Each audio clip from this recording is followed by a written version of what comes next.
जी आसिया, आप last time वाला scenario repeat कर दें। Madam, Gravida 5, para, Gravida, no, 35 years old, Gravida third, para 2 plus 0, and she has previous history of GDM in the previous pregnancy, and now at 34 weeks, and non-compliant with the raised blood sugar levels previous to SVDs 3 years and 1.5 years back, and last delivery. Has a history of difficult vaginal delivery. She is on metformin 500 mg BD. On ultrasound, her fetus weight is 4.5 kg, and on examination, pallor is positive, raised blood sugar, increased blood pressure, and madam यहीं तक ये क्या था ना, इन लोगों ने मतलब किसी ने प्रेजेंट चलो किया था, ग्रेट। मतलब जवेरिया ने शायद प्रेजेंट किया था, और जो था वो मैनेजमेंट नहीं हुई थी शायद। जी, मैनेजमेंट नहीं हुई थी। बिल्कुल ठीक। ठीक है, सो हमने हिस्ट्री एग्जामिनेशन इन्वेस्टिगेशंस तक कर लिया था, रिमेम्बर। तो हम उसी को आगे कंटिन्यू, पहले मैनेजमेंट कर लेते हैं, फिर हम डिफरेंट कॉम्प्लिकेटेड जीडीएम को डिस्कस कर लेंगे और मैनेजमेंट कर लेंगे। ठीक है, शायद हमने इसी तरह कुछ डिसाइड किया था। जी, तो आज किसने, आसिया ने करना था इस चीज को आगे डिस्कस। मैं मैनेजमेंट कंप्लीट कर लेती हूँ। मैडम, आप ठीक मुझे है। इन्वेस्टिगेशंस दोबारा से दे दें तो फिर मैं मैनेजमेंट पे प्रोसीड कर जाऊंगी। इन्वेस्टिगेशन जो हमने की थी क्विकली मैं आपको बता देती हूँ। इसके अंदर blood group, CBC for hemoglobin, TLC and platelet count, hepatitis B surface antigen, anti HIV, anti HCV, और यूरिन कंप्लीट एग्जामिनेशन, और 6 levels blood sugar record at the time of admission and recent. और इसके अंदर आरएफटीज, एलएफटीज, और साथ में फंडोस्कोपी एंड ईसीजी। और जो स्कैन्स हैं अल्ट्रासाउंड के, और इसके अंदर आप मांग सकते हो फर्स्ट ट्राइमेस्टर HbA1c, और अल्ट्रासाउंड्स में आपको डेटिंग स्कैन, एनॉमली स्कैन और रीसेंट स्कैन चाहिए, या 28 वीक्स पे अगर कोई डॉपलर हुआ है वो, वरना अब वाला ultrasound with biophysical as well as Doppler. ठीक है, और treatment ticket, CTG, fetal kick count chart, ये चाहिए होगा। ओके। जी मैडम, तो मैडम बताऊं मैं मैनेजमेंट। इसके अंदर जो हमने कर लिया था, लेट्स उस तरह से करते हैं। ब्लड ग्रुप इसका बी पॉजिटिव है, वायरल मार्कर्स नेगेटिव है, एलएफटीज आरएफटीज ठीक है, फंडोस्कोप ईसीजी इज नॉट अवेलेबल, और यूरिन कंप्लीट में 6 to 10 पास सेल्स कर लेते हैं, और डेटिंग स्कैन और प्रीवियस स्कैन अवेलेबल नहीं है। अब वाला स्कैन ही सिर्फ अवेलेबल है जो आपने हमें बता दिया कि उसके ऊपर 4.5 kg का बेबी है, और लाइकर उसके अंदर एडिक्वेट है बट मैक्रोसोमिया है, और 6 लेवल्स अभी हम डिस्कस करते हैं। ठीक है। मैडम, का हीमोग्लोबिन मैडम दोबारा से रिपीट कीजिएगा। हाँ, एचबी तो मैंने बताया नहीं। So her HB is, let's make it थोड़ा सा आसान कर देते हैं, 10.5 है। Okay. I'm starting the management. I will counsel my patient that she is having the high risk pregnancy with a medical complication, that is the gestational diabetes mellitus. I will counsel her that as she is non-compliant with her medication, she needs to be admitted for a day or two for the control of her recent blood sugar levels. First, I will involve the multidisciplinary team in her management, my senior obstetrician and senior diabetologist, and at the time of the delivery, the senior anesthetist and the neonatology team. I will I will admit her and do her 6 sugar profile, and that is 3 fasting blood sugar levels, and 1 hour postprandial levels, and 1 preferably the bedtime level. And then according to the weight of the patient, madam, weight of the patient. Patient का wait ji, 80। according to the weight of the patient, I will calculate her sugar requirement for the insulin. That is a requirement for the insulin, the trimester wise. That is 0.9 multiplied by her weight, and then I divide adjust the dosage of. I will start her insulin immediately, and adjust the insulin according to the chiral regime, biphasic regime. And I will counsel her that she should keep a record of her fetal movements and a record of the fetal movements. And as she is having a complicated complication, that is the macrosomia, the insulin must be started immediately. Madam, should I tell the biphasic regime according to her weight? नहीं, अच्छा ठीक है, you are doing well which is very good, but the thing is कि आपने ना इस तरीके से नहीं चलना। और when you are talking about the management, आपने बार बार एग्जामिनर से सवाल नहीं पूछना कि इसका ये क्या है, उसका वो क्या है। क्योंकि एक बात देखो, ये थोड़ी छोटी छोटी सी टिप्स होती हैं एग्जाम पास करने की। अगर आप इनको फॉलो नहीं करोगे, फॉर एग्जाम्पल अगर आप एग्जामिनर के ऊपर ओपन हाउस छोड़ दोगे कि उसका फॉर एग्जाम्पल आपने कहा वेट कितना है, या मैं ये बताऊं या ना बताऊं, देखो आपने खुद ही चलते रहना है अपना वाइवा आसान बनाते हुए। आपने खुद ही कहना है कि अगर for example it's a structured discussion and patient is not present there, तो आपने खुद ही से कह देना है कि for example her weight is 80 kg या 70 किलोग्राम। अगर आप मुझे कहते हैं और मैं इसका वेट कोई 140 के करीब दे देती, तो फिर तो एक नया ही डिस्कशन खुल जाती ना। तो इस वजह से आपने एग्जामिनर को कभी ये मौका नहीं देना कि वो आपका केस डिफिकल्ट करे। जैसे कि हम इसकी मैं वैसे मिसाल आपको देती हूँ कि जैसे कोई सीए का केस होता है और आप उसकी मैनेजमेंट डिस्कस कर रहे हो, तो बार बार अगर कैंडिडेट एग्जामिनर से पूछेगा कि इसका कौन सी स्टेज का सीए है, और अगर एग्जामिनर ने कह दिया कि स्टेज 3 है या स्टेज 4 है, तो जाहिर है बात कीमो रेडियोथेरेपी पे चली जाएगी। तो व्हाई डोंट आप उससे पूछे ही ना, आप कहो कि my patient is having stage 1 CA, तो मैं ये करूंगी और पेशेंट को खुशबाश घर भेज दूंगी। तो इस ये छोटी छोटी ट्रिक्स होती हैं जिसमें आपने अपना रास्ता खुद ही बनाते जाना होता है वाइवे का।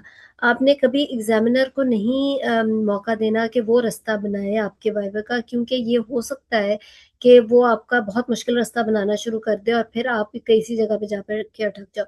सो दूसरी चीज, दिस टाइप ऑफ पेशेंट, इसके अंदर patient who is sitting in front of you in your OPD या in your clinic with 4.5 kg at 34 weeks, ये दिल हिला देने वाली बात है एक ऑब्स्टेट्रिशियन के लिए।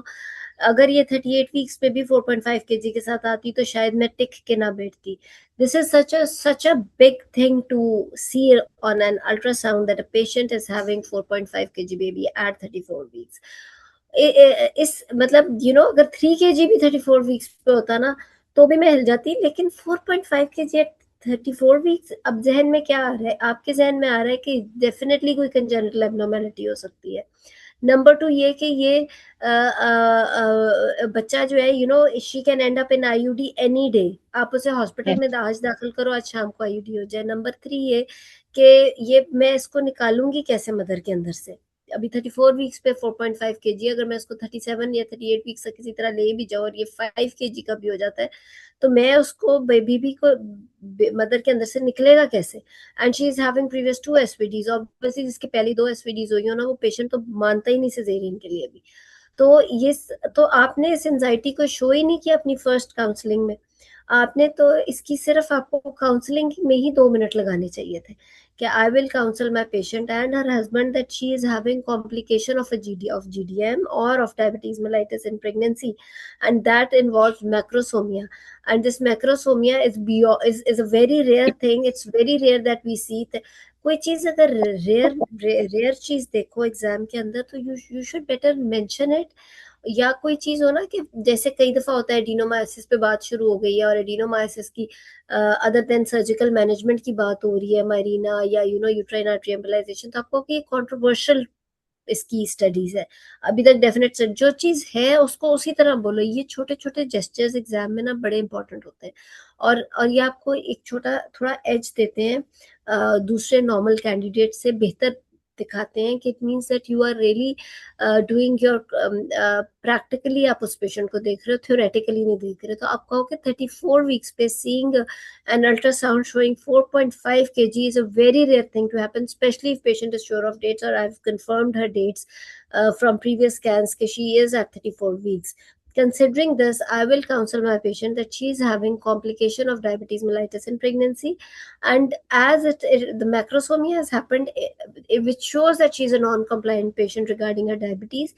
And obviously, if this is 4.5 kg, which is so rare to see at 34 weeks, the baby may be having congenital abnormality as well, like cardiac disease, especially जो septal hypertrophy हो जाती है, क्योंकि अगर मैक्रोसोमिया और fat distribution में problem हो रही है हाइपरग्लाइसीमिया के साथ या बेबी के, तो वो डेफिनेटली उसके हार्ट के सेप्टल हाइपरट्रोफी भी किया होगा, and then she is at high risk of ending up in IUD. There is 50% mortality, the perinatal mortality in these babies, and there are high chances that the lungs do not get matured, and there are high chances of RDS in this baby after delivery. And मतलब ये सारी चीजें आप वहीं बैठे बैठे patient को बता देते हो, ताकि before admission patient should know कि इस वक्त कितनी सेवेरिटी ऑफ डिजीज डेवलप हो चुकी है, क्योंकि इसके अंदर तो हो भी चुकी है.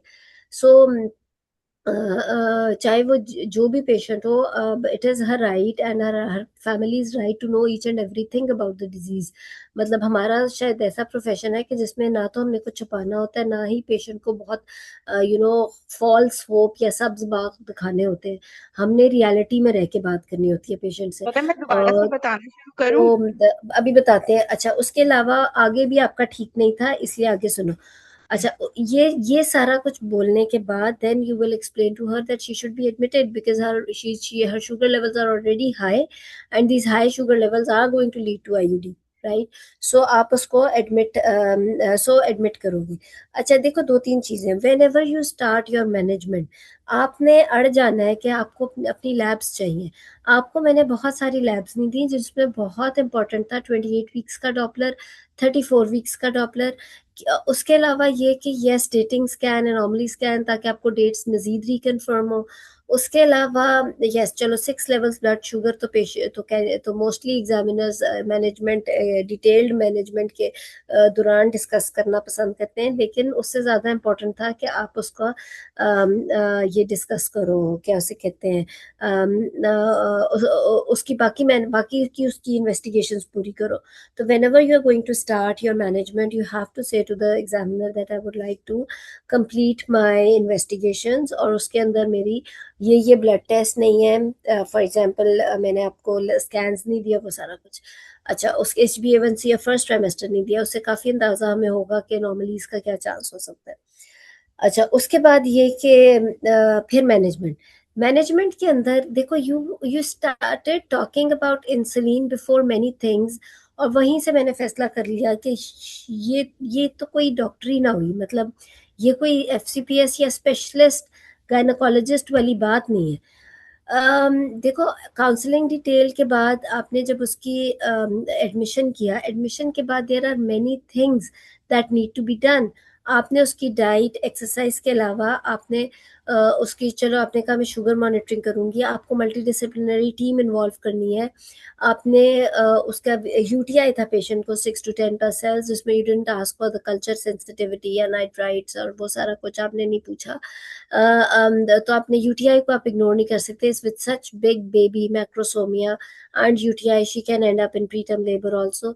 सो आपने वो 6 to 10 सेल्स उसको आपने साथ लेके चलना है. आपने मल्टी डिसिप्लिनरी टीम इसमें बहुत इंपॉर्टेंट है, जिसमें न्यूट्रिशनिस्ट, डायबिटोलॉजिस्ट और उसके अलावा न्यूनेटोलॉजिस्ट और आपका anaesthetist, radiologist also, because you need to monitor ऐसे पेशेंट्स के अंदर प्लेसेंटल इंसफिशिएंसी भी आगे जाके हो सकती है, क्योंकि माइक्रोवास्कुलर डिजीज इतनी एग्रेसिव हो सकती है. उसके अलावा ये कि there may be many parameters या कोई एनॉमलीज बेबी की जो रेडियोलॉजिस्ट बताए. अब तो एक साइकेट्रिस्ट की इन्वॉल्वमेंट भी कहना शुरू हो गए हैं मल्टी डिसिप्लिनरी टीम में, because psychological counseling is now a part of our whole medical care whenever patient is admitted in the hospital. So ये सारा कुछ अगर आप एक मल्टीडिसिप्लिनरी टीम इन्वॉल्व करते हैं, देखो डायरेक्ट ठक करके इंसुलिन लगा के पेशेंट को कुछ भी, ये तो वो मैनेजमेंट है जो एक शायद GP करता है. जब पेशेंट उसके पास जाता है, उसने देखा 4.5 kg 34 वीक्स पे, चलो पहले तो 20 यूनिट इंसुलिन ऐड कर दो ना इसके, उसके बाद मैं बात करता हूँ. तो दिस इज ये सीधा सीधा बहुत गलत मैनेजमेंट है पेशेंट की. और इसके अंदर हाइपोग्लाइसीमिया भी उल्टा हो सकता है. इवन IUD, पता चले शाम तक IUD हुआ है और उसे इंसुलिन ही लगी जा रही है. तो मतलब ये आपका जो इंसुलिन कैलकुलेशंस और वो सब थी, उसके बाद तो मतलब मुझे लगा कि she is a dangerous doctor for patients. So आपने इस तरीके से बिल्कुल मैनेज नहीं करना है, सिस्टमेटिकली थ्योरेटिकली चलना है. इट्स इवन बेटर कि आप इंसिडेंसेस बोलते हैं, आप कहते हैं कि इतना मैक्रोसोमिया हो गया, इवन 3 kg भी शायद 25% चांस है कि होता 34 वीक्स पे, ये तो 4.5 kg है, और जिससे रिलेटेड 50% पेरीनेटल, ताकि पता चले कि कोई FCPS या गायनी का स्पेशलिस्ट, इसने 4 साल ट्रेनिंग की है, इतने साल पढ़ाई करके आया, उसे पता है एग्जैक्टली कि क्या सीक्वल ऑफ डिजीज है। सो आपने बिल्कुल इस तरीके से नहीं जाना जिस तरह गए थे। सो मैनेजमेंट के अंदर काउंसलिंग, उसके बाद एडमिशन, नीड ऑफ एडमिशन, फिर आपने फर्दर को मॉर्बिडिटीज को इन्वॉल्व है, किसी को अनीमिया हो सकता है, किसी का LFT रेंज हो सकते हैं, किसी का UTI हो सकता है, उसको केटर करोगे। उसके बाद मल्टी डिसिप्लिनरी टीम इन्वॉल्व करोगे।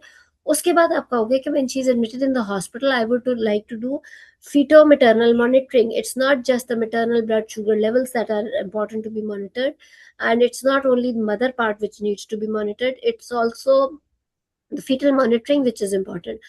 So you cannot just talk about mother at this time. आपने साथ बेबी का भी तो fetal kick count chart, CTG, biophysical profiles और वो उन सब चीज़ों की बात करनी है।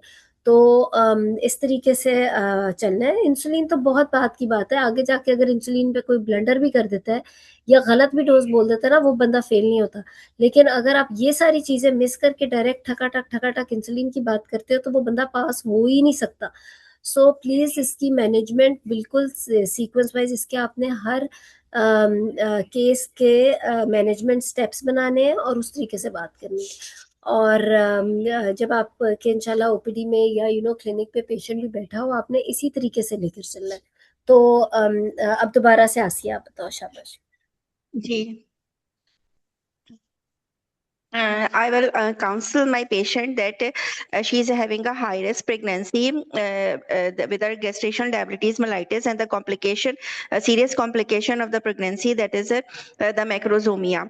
As I will counsel the couple that we will involve the multidisciplinary team comprising the senior obstetrician, the diabetologist, and a radiologist, and at the time of delivery, my senior anesthetist, and also a neonatologist, and preferably the dietitian. Then I will admit my patient. I will tell the couple about the feto-maternal surveillance regarding the complications in the mother also and the fetus also. I will explain them that this is a high risk pregnancy, and the fetus is having a complication of because 4.5 kg baby at 34 weeks is 50% risk of stillbirth, and there is a risk of septal hypertrophy in the heart of the fetus, which is associated with sudden death. There is increased risk of the respiratory distress in the fetus, and increased risk of sudden hypoglycemia, and the electrolyte imbalance in the baby, and other congenital anomalies in the baby. And this is also associated with the maternal complications, like the mother is prone to have the preterm labor. She is prone to have pre-labor rupture of the membranes. There is increased incidence of the difficult delivery, and increased risk of associated plus increased risk of the difficult delivery, increased risk of associated other medical complications, like incidence of the hypertension and increased thyroid disorders, and mother is prone to have increased risk of the postpartum hemorrhage after the delivery. Then I will admit my patient, and I will tell her about. I will admit my patient, and I will tell her about explain her about the lifestyle modification, like improve her diet, and tell her about the strict diabetic diet that is comprising of adequate amount of the fiber diet and carbohydrates in the diet, and calorie. I will maintain her strict calorie chart according to the weight of my patient, that should not be greater than 25 to 35 kilocalories per kg per day. I will advise her light exercise also, and I will advise her to then I will make her 6 sugar profile, and check her 6 levels of the sugar, 3 fasting before the meal, and 6 1 hour after the meal, and 1 preferably at bedtime. And then I will adjust her sugar levels according to the weight of the patient using the Carroll J regime and using the biphasic regime.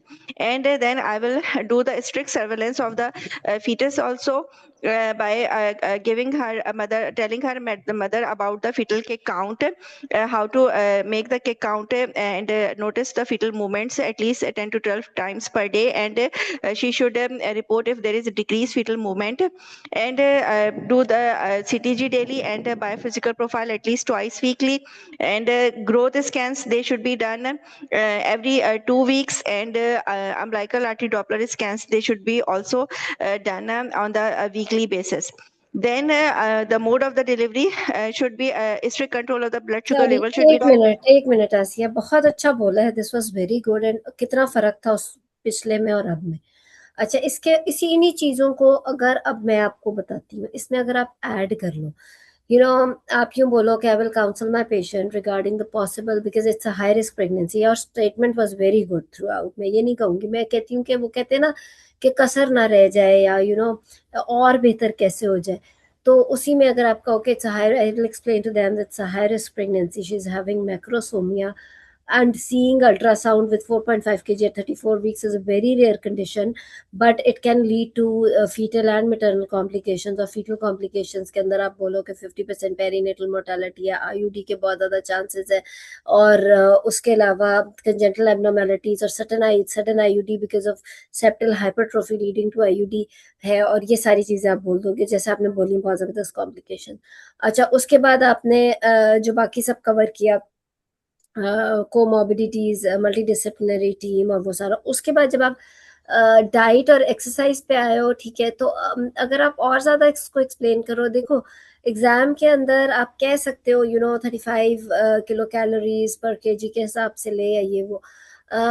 हमारे जो exams हैं FCPS के, उसके अंदर you can talk about formulas, but it's always better कि आपने वो formula खुद अप्लाई कर दिया उस पेशेंट के ऊपर, और आप बोलो कि इसके अंदर 1800 से 2400 किलो कैलोरीज पर डे मैं करूंगी स्टार्ट, जिसके अंदर मेरी डाइट कंप्राइज करेगी 20% फैट, 60% कार्बोहाइड्रेट, 20% प्रोटीन्स।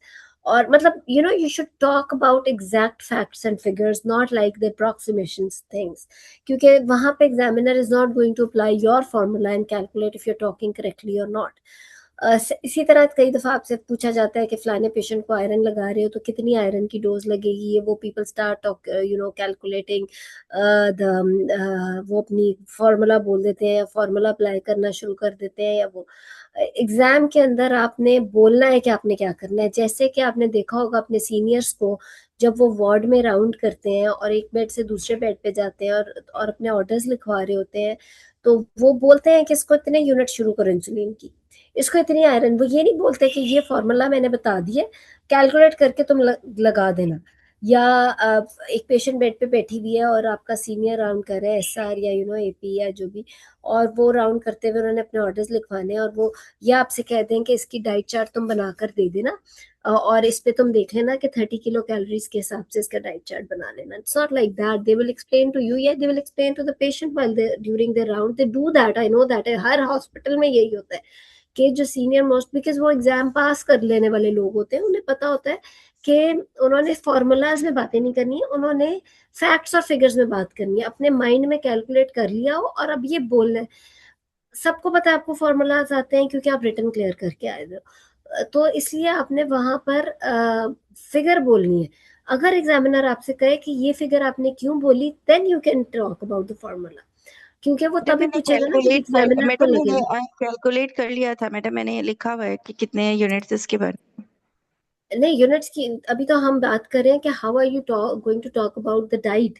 डाइट में भी आपने बोलना है कि इतने किलो कैलोरीज पर डे के हिसाब से और एवरेज बनता है। फॉर एग्जांपल स्ट्रक्चर डिस्कशन है और and you don't know the weight of your patient, तो आपको जरूरत ही नहीं एग्जामिनर से वेट पूछने की। आपने अपने माइंड में एक एवरेज वेट बनाया कि 70 to 80 kg का एवरेज वेट की प्रेग्नेंट लेडी होती है, उसकी एक कैलोरिक रिक्वायरमेंट पर डे की 1800 से 2400 होती है।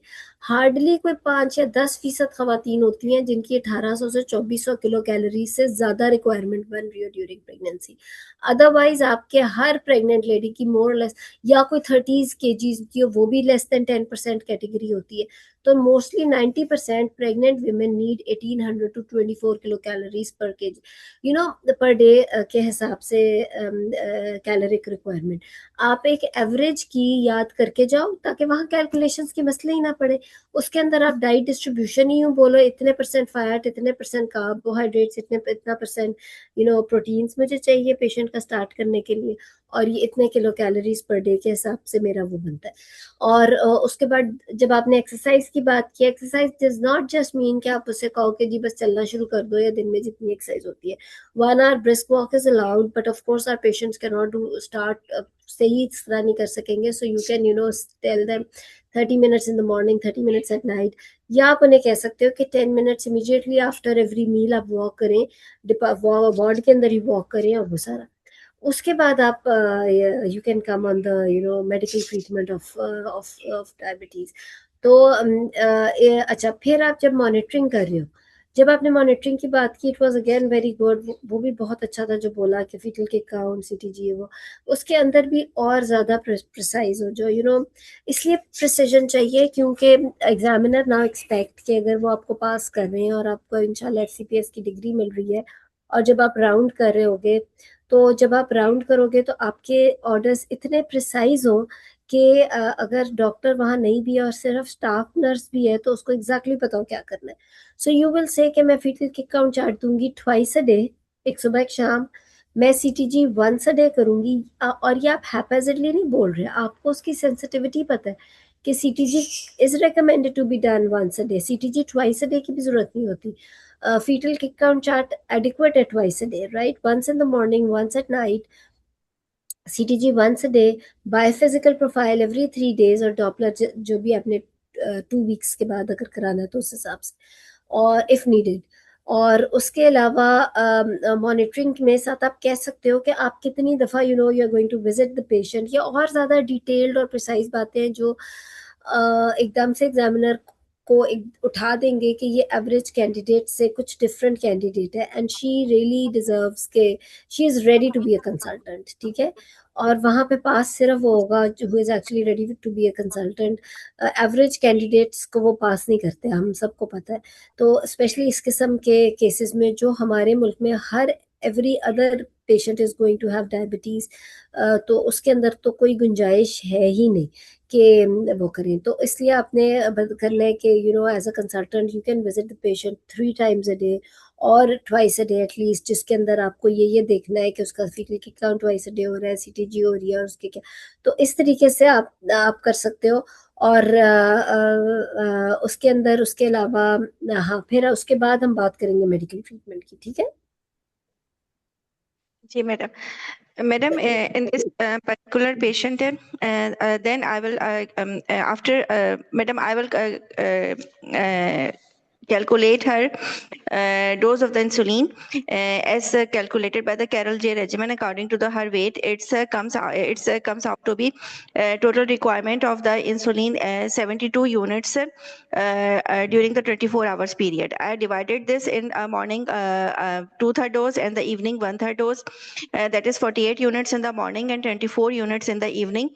And then this 48 units in the morning is further subdivided into 2/3 regular insulin, and the 1/3 is regular insulin, and 1/3 the NPH insulin. And then this is एक minute, sorry, यहाँ पे फिर से रुक जाओ आसिया।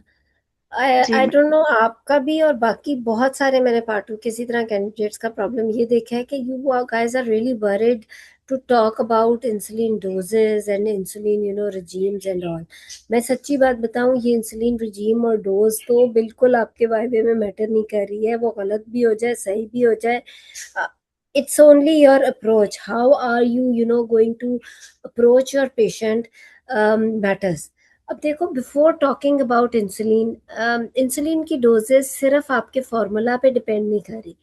इंसुलिन की डोज बहुत ज़्यादा डिपेंड कर रही है कि इस वक्त शुगर लेवल्स क्या है, एडमिशन के वक्त क्या थे, अब क्या है, पहले से वो क्या ले रही है, कौन सी हाइपोग्लाइसीमिक, आपने बताया था कि शायद वो ग्लूकोफेज ले रही है 500 mg BD। और उसके अलावा ये कि अब तब से लेके अब तक उसके क्या कंट्रोल हुआ, जब से वो हॉस्पिटल में एडमिट हुई है या अगर अभी एडमिट होना है तो तो फिर अब रिसेंट उसके 6 लेवल्स क्या है। और उसके बाद आप आते हो इंसुलिन की बातों में। तो आपने पहले तो एग्जामिनर से पूछना है कि मुझे 6 लेवल्स तो दे। पता ये चले कि 500 mg BD के ऊपर जब उसने डाइट और एक्सरसाइज की तो ही उसके सारे लेवल्स इतने ठीक आ रहे हैं कि आप उसको ऊपर से 48 इन द मॉर्निंग लगाना शुरू हो गया, इंसुलिन 20। अगली बात एग्जामिनर यही करते कि अच्छा डॉक्टर साहब आपने तो पूछी ही नहीं 6 लेवल्स, आप कहते हो ओके वो दे दें हमें 6 लेवल्स, और फिर वो ऐसे आपको लेवल्स देते हैं कि आप खुद शर्मिंदा होकर बैठ जाते हो कि मैं तो इसको इतनी इंसुलिन पहले ही लगा चुकी हूँ। तो आप पहले 6 लेवल्स पूछो और उसका 500 mg BD पे ही चाहे कंट्रोल पूछ लो, ठीक है। क्योंकि एक बात याद रखना, ऑल्दो इट्स मैक्रोसोमिया बट सिर्फ congenital abnormality can lead to this type of ultrasound finding even without high blood sugar levels. कहीं से ढूंढ ढांड की, you should know all the incidences. अगर मैंने कहा 25% मैक्रोसोमिया है, पॉसिबल कि आपको 3 kg मिल रहा हो 34 वीक्स पे, तो आपको यूग्लाइसीमिया में भी 8% में मिल जाता है मैक्रोसोमिया, और उसमें कंजेनिटल एब्नॉर्मेलिटीज का बहुत रोल है। तो पहले आप ये ना डिक्लेयर करो को डायबिटीज ही हर चीज का कसूर, पहले पता तो करो शुगर लेवल्स हैं क्या, ठीक है। सो हम्म। इतनी कॉम्प्लिकेटेड बातें, ये फॉर्मूला अप्लाई करूंगी मैं, ये 2/3 दूंगी, 1/3 दूंगी, एक्सेट्रा, वो उस पर तो बाद में बहस करेंगे। उस पर भी बड़ी लंबी बहस होती है एग्जाम में, वो भी हम करेंगे। लेकिन आप अगर कुछ भी पूछे बगैर ये कर रहे हो तो ऑब्वियसली देखो बात वही है ना कि there has to be difference between a GP जो कहीं भी बैठ गया क्लिनिक करने एंड एन एफसीपीएस डॉक्टर। और ये इतना इम्पोर्टेंट डिसीजन होता है एग्जामिनर्स के लिए, क्योंकि after you get the degree you go and you are the in charge of the whole department. वो जितने पेशेंट्स उस डिपार्टमेंट में एडमिटेड होते हैं वो एसआर के rounds are very very important, और उनके ऑर्डर्स पे ही ज्यादातर चल रहे होते हैं। सो द थिंग इज के एफसीपीएस की डिग्री फिर तभी मिले ना कि आपको सही तरह आप हर पेशेंट पे देखो, एग्जाम सारा है ही हमारा एटीट्यूड का। It's less about knowledge and skills, it's more about attitude. वहाँ एग्जामिनर सिर्फ ये देखने बैठा है कि आप क्या वाकई एक कंसल्टेंट हो, इन अ वे कि आपकी अप्रोच क्या है, आपकी उस पेशेंट को देखने की और अप्रोच करने आपकी है मतलब असेस करने की अप्रोच क्या है। नंबर वन ये कि जीडीएम है, जीडीएम हो जाए, अनीमिया हो जाए, हाइपरटेंशन हो जाए, कुछ भी हो जाए, it's not just the treatment they want to talk about, they know you know the treatment. हमारी फील्ड तो ऐसी है, ना डायग्नोसिस बनाना मुश्किल ना ट्रीटमेंट मुश्किल, हमें तो पता है अगर जीडीएम है करना क्या है, फाइब्रोइड है करना क्या है, एचएमबी है तो 4 चीजें ही हैं उसमें से ही कुछ करना उन्हें। इट्स सिर्फ पास क्यों नहीं होते लोग एफसीपीएस में, इसीलिए नहीं हो रहे होते कि वो अप्रोच ही नहीं है। हमने डायरेक्ट ट्रीट नहीं करना होता पेशेंट को, पहले आपने असेस करना होता है, उसकी कॉज तक पहुंचना होता है, उसके बाद उसके करेक्ट डायग्नोसिस के बाद उसको उसकी ट्रीटमेंट ऐसी कि फायदा भी हो उसकी ट्रीटमेंट का। तो इस वजह से जब आपने डायरेक्ट इंसुलिन की बात करने से पहले we talked about diet and exercise but we need to talk about blood sugar levels also, ठीक है। Yes, madam. Madam, will you give me the blood sugar levels of this patient?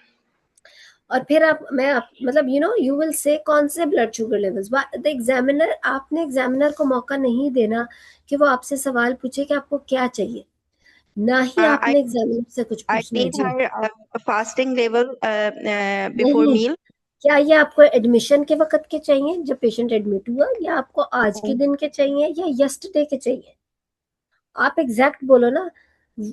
What, देखो जब आप round madam कर रहे मुझे होते हो चाहिए डिपार्टमेंट में या जब आप क्लिनिक पे बैठे होते हो, सबसे पहले तो आप देखते हो ना ये किस दिन के हैं, क्या ये आज यस के हैं, मैडम। कल के हैं, या ये उस वक्त के हैं। तो आप एग्जैक्ट बात करो कि मुझे recent blood madam 6 blood sugar level record चाहिए, right. Madam recent 6 blood sugar level also, and if available previous record also. चलो 6 लेवल्स रीसेंट में क्या चाहिए आपको। Madam, 3 fasting levels and 3 postprandial 1 hour. Fasting 3 levels का क्या मतलब है। Madam, a half hour before meal. Fasting half hour before meal को कहते हैं madam fasting madam no 15 minute. I am sorry fasting तो होती है 8 to 10 आवर्स की फास्टिंग वो तो प्री प्रेंडियल हो गया ना yes madam pre prandial levels, sorry मैं गलत वर्ड क्या यूज दिन में करी। 3 दफा प्री फास्ट पेरेंडियल लेवल, करता है कोई नहीं नहीं मैडम कोई प्री भी पेरेंडियल इंसान दिन लेवल। में 3 दफा फास्ट नहीं करता है अगर उसके लंच का टाइम है और उसने 11 बजे कुछ खाया है तो वो फास्टिंग तो ना हुई before lunch madam pre prandial level, sorry sorry ma'am. आपकी इस टर्मिनोलॉजी से पता है मुझे क्या पता चला कि आपको कोई आइडिया नहीं है कि अगर आपने पेशेंट को ग्लूकोज चैलेंज टेस्ट लिख के दिया तो क्या इंस्ट्रक्शंस दोगे और ग्लूकोज टॉलरेंस टेस्ट लिख के दिया तो क्या इंस्ट्रक्शंस दोगे मैडम ये ग्लूकोज से बिल्कुल आपका गलत था यानी कि आपको blood sugar madam level monitoring के आवर्स और टाइमिंग्स का ही नहीं पता 3 madam fasting blood sugar level पे तो आप वापस एमबीबीएस नॉलेज में चले गए ना ठीक है मैडम सो दिस जो इज रियली ओजीपीटी है नॉट उसमें तो करेक्ट चलो अब बताओ madam fasting 1 hour after breakfast lunch before lunch and 1 hour after lunch और डिनर में before dinner and 1 hour after dinner ठीक है ये लेवल्स आपको चाहिए ओके सो जी इस पेशेंट के अगर रिसेंट की हम बात करें I give you the levels fasting level इसका आया है 130 ठीक है 1 hour after breakfast was 240 before lunch it was 130 again and 1 hour after lunch it was 280 and before dinner it was 190 and 1 hour after dinner it was 230 hmm. these blood these the her diabetes uncontrolled on the tablet metformin she's taking in a dose 500 mg bt, and her dose needs to be adjusted, and as she's having macrosomia, so first I will give her the maximum dose of the metformin. First I will increase her metformin dose at along with the lifestyle modification, her dietary modification, and I will increase the dose of the metformin at 500 mg TDS, and then I will again monitor her blood sugar levels. If there is improvement in the with the diet control and increasing the metformin dose, then I will proceed with the same regime. But if there is not a significant improvement, then I would also add insulin for the control of her blood sugar levels according to her body weight. Hmm. अच्छा देखो बात ये है कि ये patient normal diabetes in pregnancy से बड़ी different है क्योंकि इसका तो कॉम्प्लिकेशन हो चुकी है इसके अंदर आप हिट एंड ट्रायल कर ही नहीं सकते कि मैं पहले 500 mg TDS करूंगी फिर मैं आगे वो करूंगी सॉरी ये जो आप लोग चैट पे लिख रहे हो अगर हैंड रेस करके पूछ लो ना मेरा अच्छा सो आप इसके अंदर ये चैट वाली बातें एंड पे हम डिस्कस करते हैं ना तो आप इसके अंदर हिट एंड ट्रायल कर सकते हो कि पहले मैं 500 mg TDS करूंगी ना हुआ तो फिर 1 ग्राम कर दूंगी फिर और मॉनिटर करूंगी क्योंकि ये तो आप कभी भी आईयूडी भी हो सकता है शी इज हैविंग मैक्रोसोमिया आप कहोगे कि ये 6 ब्लड शुगर लेवल मेरे सामने है I will discuss her diet again exercise and then my target blood sugar levels considering her ultrasound report which is 4.5 kg my target blood sugar levels 1 hour after every meal is less than 120 ठीक है इस case में complicated diabetes में 140 से कम भी नहीं अब हमने 4.5 kg से ज्यादा बच्चा नहीं होने देना वरना बच्चा निकलेगा कैसे बाहर अगर निकलेगा नहीं तो uterine atony PPH maternal mortality पता नहीं क्या क्या ट्रॉमा तो द थिंग इज कि आपने बेबी का वजन 4.5 kg से नहीं बढ़ने देना और उसके लिए blood sugar level target is 120 milligrams per deciliter 1 hour after every meal and present blood sugar levels show कि I need to treat her with insulin तो आपने इमेज और अभी तो हमने इसको डेक्सा कवर भी नहीं दिया ठीक है सो हाँ हमने इसकी मेटफॉर्मिन 1 ग्राम बीडी बेशक करें along with that I will start her with insulin there and then आप इंसुलिन शुरू करो और उसके बाद इसको मॉनिटर करो। एंड योर प्लान है इसके टारगेट ब्लड शुगर लेवल ये होगी, उसके बाद आप इसके 6 लेवल्स इसी तरह करते रहोगे, और जब ब्लड शुगर लेवल्स इसके आपकी अकॉर्डिंगली सेट होंगे then you will add dexa. Dexa में क्या करना है वो हम बात करते हैं, और साथ साथ आपने प्लान बताते जाना है कि आपने किस जेस्टेशनल एज तक इसको लेके जाना है, और फिर मोड ऑफ डिलीवरी के बारे में हम बात करेंगे। जब ब्लड शुगर लेवल्स आपके सामने रखे गए, आपने साथ ही बोला है कि मैं उसके साथ दोबारा से डाइट डिस्कस करूंगी, बिकॉज आप ये देखो कि प्री प्रेंडियल मोस्टली इतनी बुरी नहीं है, पोस्ट प्रेंडियल पीक पे जा रही है, तो हर लेवल के हिसाब से अपने आपकी मैनेजमेंट चेंज हो सकती है। बट आप साथ ही बोलो कि इस पेशेंट में तो मेरा टारगेट ही बहुत कम है, 120 से कम मैंने इसको लेके आना है, जिसके लिए एकदम से मुझे I need to treat her with insulin and all that. तो इसलिए आपने इसका सारी जो रिजीम है वो फिर डिस्कस करनी है, ठीक है? अब दोबारा से बताएं। मैडम यहाँ पे हाँ मैडम, यहाँ पे मैं थोड़ा सा कंफ्यूज भी हो रही हूँ कि मैं इस पेशेंट में तो फिर मेटफॉर्मिन जब हम जिन पेशेंट्स में देते हैं तो फिर उनमें हम इंसुलिन स्टार्ट करते हैं, तो वो कैरल जैसे करें हम, या हम उनको बेसल बोलस से इंसुलिन शुरू करके उसको एडजस्ट करें? आप वो करो जो आप अपने डिपार्टमेंट में करते हो। अभी तो इंसुलिन की बात मैंने आपसे करनी है डिटेल में, जो आपने 2/3 1/3 डिवाइड किए। आपने एग्जाम में वो बोलना है जो आपके वर्ड्स में हो रहा है, जो आपकी प्रैक्टिस में हो रहा है, जो आपके डिपार्टमेंट में हो रहा है, और वो बिल्कुल ठीक हो रहा है, ठीक है? जी मैडम, बायोफिजिक उसकी हो बात रहा अभी मैं, क्योंकि वो 2/3 1/3 नहीं हो रहा, मुझे पता है। वो टीडीएस हो रहा है, शॉर्ट एक्टिंग लॉन्ग एक्टिंग। वो 70-30 रिजीम नहीं है, जो है वो बोलो ना आप। वो भी तो वो बिल्कुल ठीक है, वो रिकमेंडेड है, ठीक है? मैडम। जो डिपार्टमेंट्स में हो रहा है मैडम, वो तो शॉर्ट एक्टिंग लॉन्ग एक्टिंग वो तो उसको वो लोग कैलकुलेट तो इसी तरह से ही कर रहे हैं, कैरल जे रजीम से ही कर रहे हैं आप, बॉडी वेट के हिसाब से। फिर डिपार्टमेंट वो लोग नहीं है, डिपार्टमेंट हम लोग हैं, वो आप हो, आपको हम इस तरह कर रहे हैं, तो जो कर रहे हो वो एग्जाम में बोलो। मैडम इसी तरह ही कर रहे हैं, मतलब उसको हम हाँ, आप कोई और तो मेजोरिटी। नहीं हो ना, आप भी यही करते आ रहे हो 4 सालों से।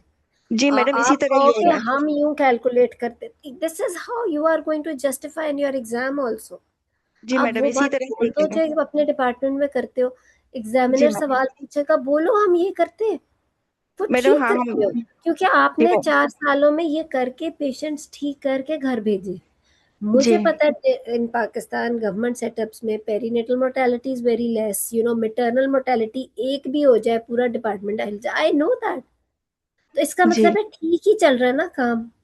जी जिन भी रिसोर्सेज में कर रहे हो, जो भी कर रहे हो, रिकमेंडेड कर रहे हो, तो रिजल्ट्स में ठीक है ना। वरना मैटरनल मोर्टेलिटी गवर्नमेंट हॉस्पिटल्स की कितनी ज्यादा, मैंने खुद सरकारी अस्पतालों में काम किया, मैं भी सरकारी अस्पताल की ट्रेंड हूँ। सो आई नो कि कोई एक मैटरनल मोर्टेलिटी होती थी, कितनी मीटिंग्स बुला ली जाती थी, और वो एक मोर्टेलिटी मैडम। अल्लाह खैर करे काफी अरसे बाद होती है, होती ही नहीं है। जी पेरीनेटल मैडम। मोर्टेलिटी की क्या हालात हो जाते हैं मीटिंग्स में, जी nobody forgives if there is any early neonatal death or any intrauterine demise or perinatal demise.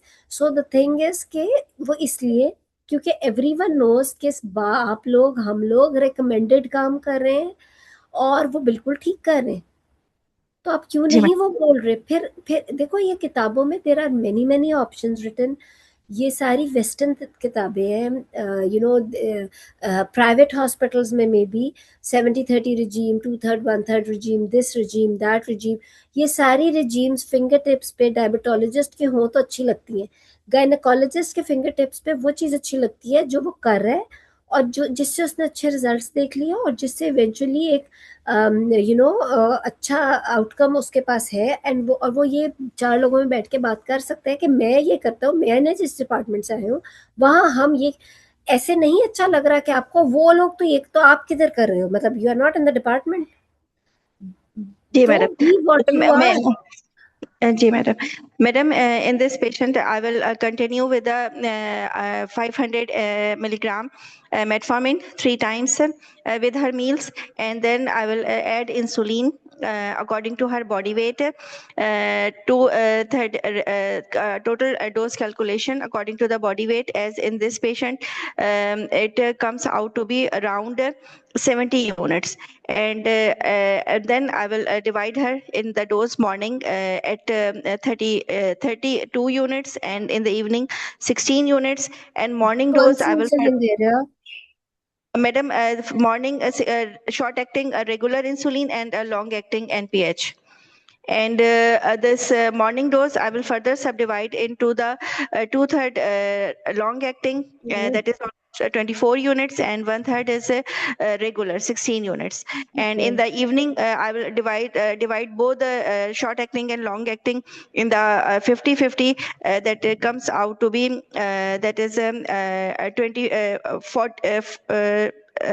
this is a evening 12 units in the evening of both regular and long acting. And by adjusting these regimen, I will keep my patient admitted. I will do strict monitoring her sugar levels to make sure that there isn't any incidence of hypoglycemia in my patient. And I will also counsel my patient to keep strict monitoring of the fetal movement also, and report if she is having the, and tell her the symptoms of hypoglycemia.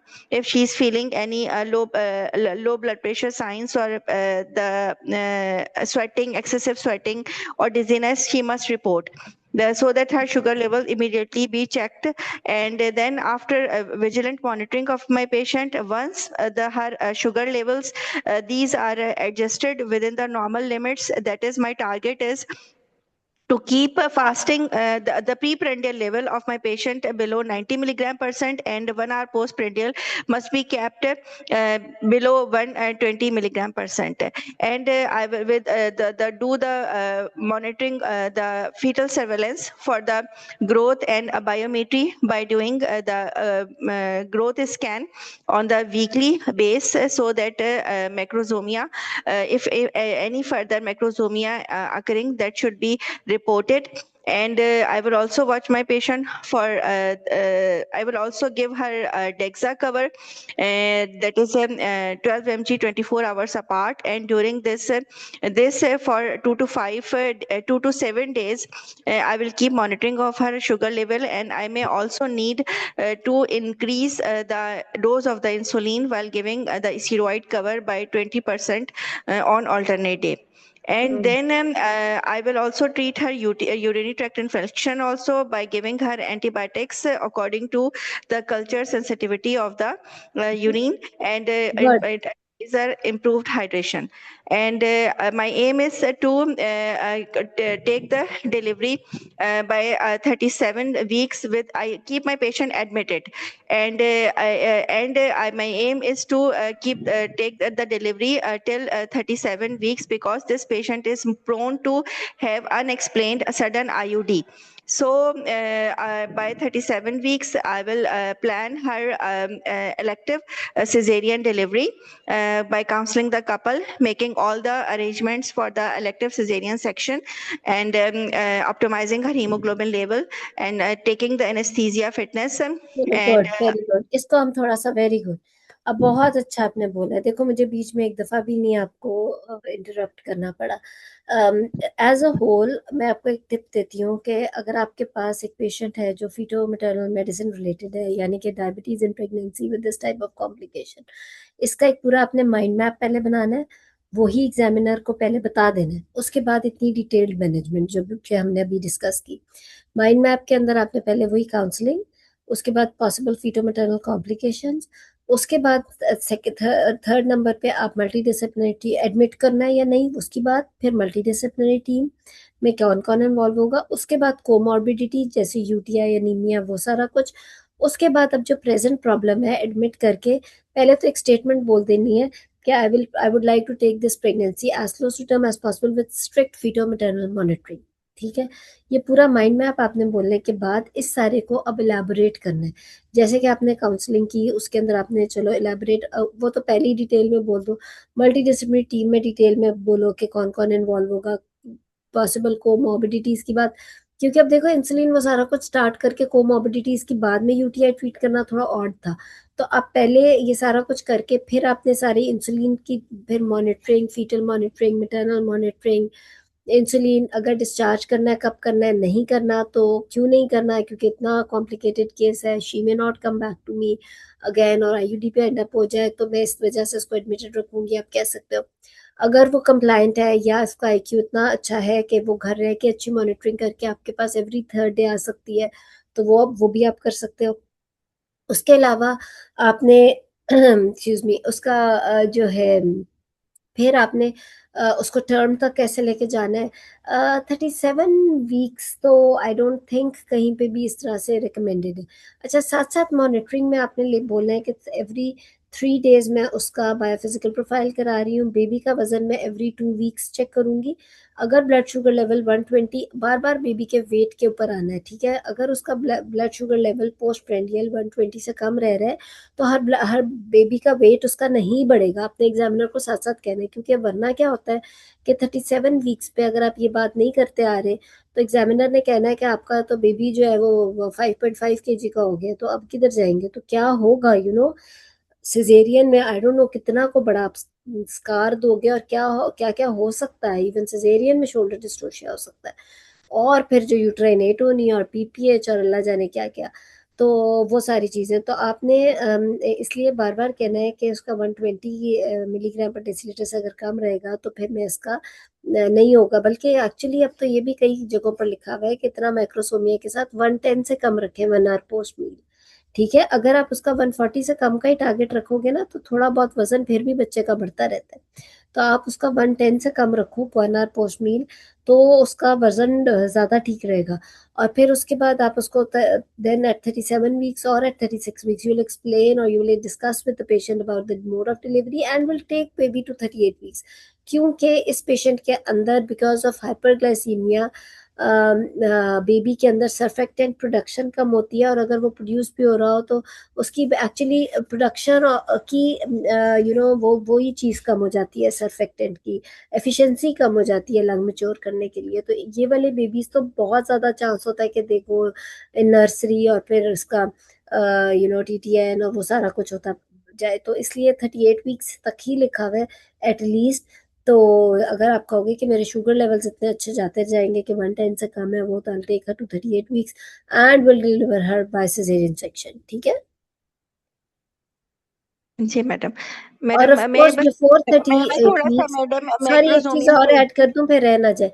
36 weeks पे जब आप mode of delivery भी discuss कर रहे हो, उसी वक्त आप उससे कॉन्ट्रासेप्शन भी डिस्कस कर लोगे, क्योंकि जी कई मैडम। दफा इंट्रा यूट्राइन पीपीआईयूसीडी या Implanon at the time of birth या even BTL you can always discuss with the patient. She is 35 plus और थर्ड प्रेगनेंसी है, तो वो सारा आप उससे बट अगेन इतनी मॉर्बिडिटी वाले बेबी में बीटीएल तो नहीं करना चाहिए, जिसमें वैसी पेरीनेटल मोर्टेलिटी और आईयूडी और उसके चांसेस लग रहे हो, तो आप इससे रिवर्सिबल कॉन्ट्रासेप्शन जरूर डिस्कस कर सकते हो। जी मैडम, बस मैडम मैं थोड़ा सा ना वीक्स में, इसलिए मैं टर्म 38 तक नहीं, मैंने बोला मैं कंफ्यूज हो गई थी कि ना इतना मैक्रोजोमिया है तो उसको लेके जाएंगे 38 तक के नहीं, बस इस वजह से। एक चीज याद रखें, ये चीज हार्ड एंड फास्ट है।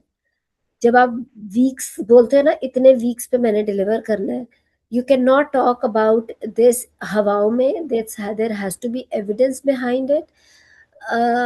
हर कंडीशन या कोमोबिडिटी वाली प्रेगनेंसी में एक टेबल बना लो और याद कर लो कि कितने वीक्स पे कब मैंने क्या डिलीवर करना है।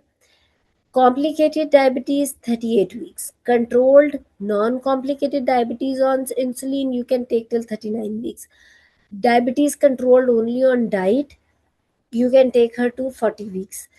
हाइपरटेंशन कॉम्प्लिकेटेड में 38 वीक्स एक्सेप्ट कि वो सिवियर प्री एक्लेम्शिया इमिनेंट या एक्लेम्शिया और एक्सेट्रा एक्सेट्रा, तो वो अच्छा। उसके अलावा ये otherwise controlled PIH on medicine 39 weeks. और कौन सी कंडीशन होती है, मोनोकोरियोनिक ट्विंस, मोनोकोरियोनिक मोनोम्नियोटिक में गाइडलाइन 32 वीक्स कहती है। We take patients to 34-35 weeks हमारी नर्सरी की कंडीशंस के हिसाब से। Otherwise monochorionic diamniotic 36 weeks, diamniotic dichorionic 37 weeks. और कौन सी कंडीशन होती है, पहले कोलिस्टेसिस में कहा करते थे 37 वीक्स, अब कहते हैं 39 वीक्स। अच्छा, उसके अलावा और कौन सी में इस तरह से ये सारी चीजें गाइडलाइंस एविडेंस टॉक हर जगह है कि कितने वीक्स पे आपने किधर कब करना है। एग्जाम में आप अपनी एक्सपीरियंस या अपने हवाओं में नहीं कह सकते कि मैं 37 पे करूंगी, या कुछ लोग कह देते हैं कि delivery will be planned at 37 to 38 weeks. You should be so clear कि आपने बेबी को डिलीवर कब करना है। आपने कहा 38 वीक्स, इट्स इवन बेटर कि आपके पास अगर LMP EDD है तो आप डेट बोल दो कि मैं इसका इस दिन सिजेरियन सेक्शन करूंगी, 13 मार्च को या 18 सितंबर को, क्योंकि उस पर ये 38 वीक्स हो जाएगी, और मतलब एक्सेट्रा एक्सेट्रा। तो this is what is expected from you, in the exam, when you're doing your clinic or when you're doing your rounds or you're sitting in OPD, क्या आपको एग्जैक्ट पता हो कि आपने इस पेशेंट को अब करना का, इस पेशेंट ने आना कब है डिलीवरी के लिए। ठीक है, हवाओं में, एंड वी ऑल नो कैसे ही होना चाहिए, हवाओं में थोड़ी बात होती है। ठीक है, जी मैडम, समझ गई मैडम। किसी ने कहा 37 to 38 weeks, can we say that? How can we say it like that? You should be very exact. अगर कोई 37 वीक्स है तो वो 37 वीक्स है। आप बोलो कितने पे करूंगी, वो इस हद तक आपको पता हो कि अगर उसकी एक्सपेक्टेड डेट फॉर एग्जाम्पल 21 जुलाई है, तो वो 1 जुलाई को 37 वीक्स हो रही है, तो आपको आपको एग्जैक्ट पता हो कि आप क्या बात कर रहे हो। ठीक है, जी मैडम। चलो आगे जल्दी से बता दें, टाइम भी हो गया हमारा। Madam, then the cesarean section will be done with all the preparation following the WHO pre-op and intra-operative surgical safety checklist done. During the cesarean section, the patient will be monitored closely for the blood sugar levels, and in the liaison with the diabetologist and the anesthetist. If needed, the insulin infusion, it must be started, and the insulin infusion to keep during the procedure, her blood sugar level between 4 to 7 millimoles, blood sugar level between 90 to 1 between 70 to 120 milligram percent. It should not be below 70 milligram percent during the procedure and should not be greater than 120 milligram percent. Then after the cesarean baby is delivered, the baby will be handed over to the neonatology team for the a review of her blood sugar levels and the signs of the respiratory distress syndrome and other electrolyte imbalance. And then the mother should be shifted in the high dependency unit, and she should be monitored for the postpartum hemorrhage. And for first 2 days, there should be a close monitoring of her blood sugar level 4 to 6 hourly. Once the patient is started eating, she must be given 4 to 6 hourly according to her blood sugar levels. She should be again and post delivery, her oral hypoglycemic agent also should be stopped, and insulin also must be stopped. But after the delivery of the baby, the shishi should be monitored closely for the blood sugar level for initially 12 to 24 hours. And once she started eating after the cesarean section, 30 minutes before the eating, she must be given subcutaneous insulin according to her blood sugar level. And then once first this should be maintained by the sliding scale, and once her 6 sugar levels they have been recorded, then again patient can be shifted to the oral hypoglycemic agent or the insulin according to the calculated dose according to her body weight. And then this patient will be given again the diet counseling, and she should be before discharge, she should be told the red flag signs that she must report after 1 week to the OPD.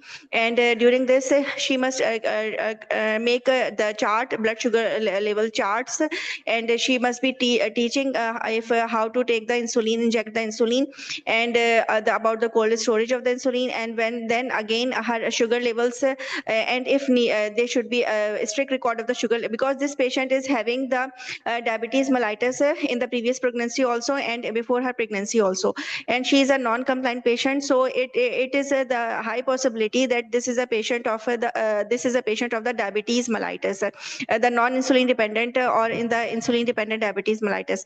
And once her sugar levels are controlled, our aim is to shift her to the oral hypoglycemic agent. She will be followed at 2 weeks postpartum, and then at 6 weeks and 12 weeks postpartum for the monitoring and of her blood sugar levels. And then madam can be discharged for the follow-up, and then should be बिल्कुल, called I think this annually. Is very good. बीच में अगर आप साथ ही कह देते delivery के बाद, जब शुगर की बात आ रही थी, कि आप अगर साथ ही कह देते कि I will explain to her के जो मोस्टली मोर देन 90% जो GDM वाले पेशेंट्स हो या डायबिटीज इन प्रेगनेंसी वाला अगर हो, तो वो सेटल डाउन हो जाता है और बाद में जरूरत नहीं होती। बट अगेन अगर तो पता है कि she is known case of chronic diabetes, तो जाहिर बात है फिर तो ये सारा कुछ और इसमें कॉन्ट्रासेप्शन की जरा बात और कर देते हैं। 2-3 क्वेश्चंस हैं। एक तो किसी ने कहा है कि क्या हम डिलीवर कर सकते हैं अगर वो प्रीवियस कार ना हो। इट डिपेंड्स, 4.5 केजी वाला तो ऑब्वियसली डिलीवरी में मैक्रोसोमिया काफ़ी ज़्यादा हो जाएगा। इट डिपेंड्स कि आप 4.2 केजी तक का में क्या डिसाइड करते हो टर्म पे ले जाके कि क्या है। Depends on the pelvic finding, but again इसकी प्रीवियस भी शोल्डर डिस्ट्रोशिया की हिस्ट्री रही है। उसमें बेबी का वेट देख लो, अगर अभी उसका वेट अब बेबी का वेट पिछले वेट से ज्यादा है with the previous history of shoulder dystocia, so you can counsel her कि वो डिलीवर ना हो और वो सिजेरियन ही हो। और बट 4.5 केजी और बियॉन्ड में तो आप it's better to go for the caesarean section. उसके अलावा किसी ने क्वेश्चन किया था कि जीडीएम के अंदर आपने फंडोस्कोपी आरएफटीज और इसकी बात क्यों की। एलएफटीज इसलिए कराए थे क्योंकि she was on oral hypoglycemics. RFTs और फंडोस्कोपी का इसलिए क्योंकि we were not sure if she was really gestational diabetes या she was having type 2 diabetes already previously. तो अगर तो टाइप 2 डायबिटीज का पता चलता है, अगर आपके पास कोई रिटर्न रिकॉर्ड है प्रीवियस, शाइस्ता और मदिया का क्वेश्चन अभी लेते हैं इसके बाद, तो अगर तो आपको पता है कि वो उसका कोई रिटन रिकॉर्ड आपके पास है बिफोर प्रेगनेंसी का या फर्स्ट ट्राइमेस्टर HbA1c ज्यादा आता है पेशेंट का, तो भी आप उसको क्रॉनिक डायबिटीज के हिसाब से लेके चल सकते हो। लेकिन अगर उसका प्रीवियस बिफोर प्रेगनेंसी कोई रिकॉर्ड है ही नहीं तो we will treat her as chronic diabetic unless proven otherwise, यानी कि हम उसे क्रॉनिक डायबिटिक लेके चलेंगे और 6 वीक्स आफ्टर डिलीवरी या पोस्टमार्टम हम उसका HbA1c या फास्टिंग करा के देखेंगे कि वो टाइप 2 डायबिटीज थी या जेस्टेशनल डायबिटीज। जी शाइस्ता। सामने को मैडम। मैडम अगर इंसुलिन इन्फ्यूजन पे भी अगर शुगर लेवल्स कंट्रोल नहीं होती तो फिर क्या करेंगे मैम? या आप ड्यूरिंग लेबर या आफ्टर उसकी बात कर रहे हो after caesarean. Madam during labour. Exactly, insulin infusion के अंदर जो हमारा टारगेट है उसमें ज़ाहिर है हाइपोग्लाइसीमिया भी ना हो। हाइपरग्लाइसीमिया में फ्रैंकली अगर प्रैक्टिकली पूछो, आई डोंट थिंक कि दिस रियली हैपेंस, क्योंकि इंसुलिन इन्फ्यूजन भी बहुत अच्छी चीज़ है और यू डायबिटोलॉजिस्ट आपके साथ इन्वॉल्व होता है और आई डोंट थिंक सो, मैंने आज तक कभी नहीं देखा कि इंसुलिन इन्फ्यूजन पे ना ठीक चल रहा हो। वैसे normally what we do, I don't know आप लोग भी करते होगे, लेकिन इंसुलिन इन्फ्यूजन से ज्यादा आप उसको स्टार्ट डोजेस पे भी रख सकते हो इंसुलिन की। बट अगर इंसुलिन इन्फ्यूजन पे नहीं हो रहा तो ऑब्वियसली इन्फ्यूजन में आप उसकी डोज बढ़ा रहे होते हो और यू नीड टू रीचेक। कई दफा पेशेंट बैठ के मीठा खाई जा रही है और साथ उसको इंसुलिन इन्फ्यूजन लगी है। I think that is the only case जब इंसुलिन इन्फ्यूजन ही ठीक रख सक रहा होता है, क्योंकि उसके अंदर इतनी कैलकुलेटेड डोज जा रही होती है, यहाँ तक कि उसके इलेक्ट्रोलाइट्स के हिसाब से भी जा रहा होता है काम कि हाइपरग्लाइसीमिया हो भी तो आप उसकी इंसुलिन इन्फ्यूजन की डोज बढ़ा के उसको सेटल कर सकते हो। इन्फ्यूजन लगाई इसलिए हुई है कि आप उसके प्रेजेंट लेवल्स के हिसाब से बढ़ा या कम कर सक रहे हो उसकी डोज को, या फिर वो डीके का केस बन गया अगर इन्फ्यूजन भी बिल्कुल वो नहीं कर रही। मैडम मतलब इधर डायबिटोलॉजिस्ट को इन्वॉल्व करेंगे अगर कंट्रोल ना हो ड्यूरिंग तो? Labour mostly diabetologist and insulin infusion में they are involved. Insulin infusion हम खुद से तो नहीं, हम we always involve diabetologist. Thank you madam. Welcome जी मदीहा। अस्सलाम वालेकुम मैडम। मैडम मैंने ये क्वेश्चन पूछना जी था जी। कि अगर कंफर्म GDM है, पेशेंट पहले कहती है कि मुझे नहीं की शुगर, तो मैडम उसमें फिर ये फंडोस्कोपी, LFTs, RFTs और डॉपलर्स उसमें उसमें फिर तो नहीं मांगेंगे ना ये?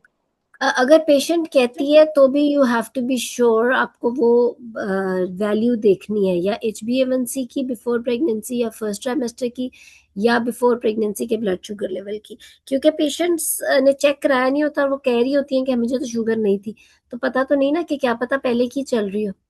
जी। और मैडम आपने बताया कि 2 वीकली डॉपलर करेंगे, तो हम 2 वीकली डॉपलर्स क्यों करेंगे इसमें, जब हमें पता है कि इसको हाँ, गुड मैक्रोसोमिया और क्वेश्चन।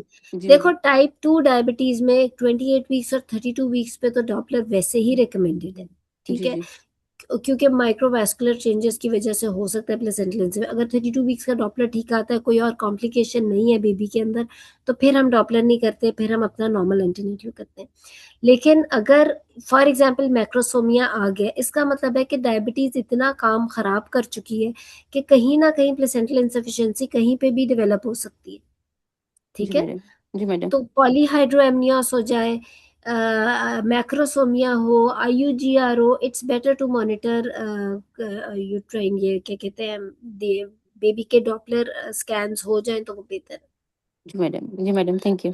किसी ने क्वेश्चन किया हुआ है कि अगर कहीं गाइडलाइन में लिखा है कि बिटवीन 37 to 38 वीक्स तो क्या करेंगे। कई जगहों पे आप ठीक कह रहे हो, बुक्स में भी ऐसे लिखा होता है कि 37 to, आपने अपने नर्सरी, हमारी बेस्ट किसी प्राइवेट हॉस्पिटल की भी सबसे मशहूर तरीन नर्सरी भी हो, तो हमें पता है कि इस तरह का बेबी जो पहले कॉम्प्लिकेट हो चुका है डायबिटीज के साथ, जिसके हमें पता है कि सरफेक्टेंट भी नहीं है बच्चे का निकला हुआ, और कितना ज्यादा चांस है RDS एक्सेट्रा एक्सेट्रा का, तो आप किसी भी तरह 38 तक ले आओगे तो बहुत मोर्टेलिटीज कम हो जाएंगी।